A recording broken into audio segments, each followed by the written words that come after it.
खाली बस खाली. आपल्या सर्वांच्या साक्षीने आशीर्वादाने हे दाम्पत्य प्रवेश करणार आहे. त्यासाठी या वास्तूमध्ये आपण ज्यावेळेस प्रवेश करतो आहे आपलं आचरण नेमकं कसं असावं याची एक जाण आपल्याला महात्मा फुलेंनी आम्हाला त्यावेळेस दिली. ही जाण प्रार्थनेच्या रूपानं मित्र वेळेत घेतील. अस्मिताला वेळेत करतो. सगळ्यांनी हात जोडायचे.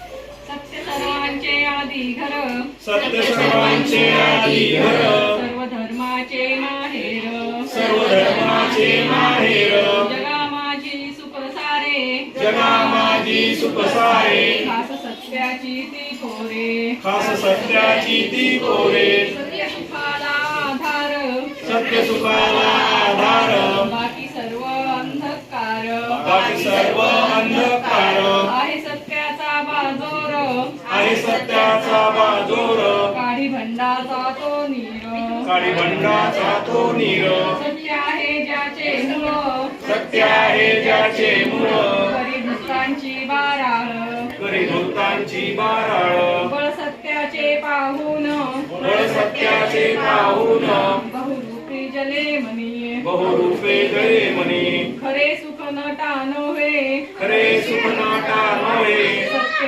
ईशावर जूप आहे, सत्य ईशावर जूप आहे, ज्योती प्रार्थी सर्व लोका, ज्योती प्रार्थी सर्व लोका, व्यर्थ डंबा पेटू नका, व्यर्थ जन्मा पेटू नका, सत्य सर्वांचे आधी घर, सत्य सर्वांचे आधी घर, सर्व धर्माचे माहेर, सर्व धर्माचे माहेर.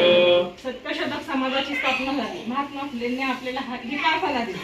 आज खऱ्या अर्थानं या पूजेचा म्हणजे आनंद कोण वाटला माहितीये का, की एक महिला शिकली आणि घर हे प्रत्येक महिलेचं स्वप्न असतं आणि तिनं एवढा मोठा निर्णय घेणं की सत्यशोधक पूजा. कारण आपल्या आजूबाजूला जेवढे धार्मिक लोक असतात ते काय म्हणते, पूजा झाली पाहिजे, होम झाला पाहिजे, हवन, म्हणजे त्या बाईच्या डोक्यात काय घालून देते, भीती घालून देते. पण खरंच त्यांचं अभिनंदन याच्यासाठी करावं वाटतं की त्यांनी एवढा मोठा निर्णय घेतला की आपण एवढ्या मोठ्या वास्तूत राहायला आलो आणि सत्यशोधक समाज पूजा करून राहिलो. म्हणून त्यांचं खरंच मनापासून खूप खूप अभिनंदन आणि धन्यवाद. चला आता विठ्ठलाच्या आरती घेऊ. आपण सगळेजण आपण उभे राहूया.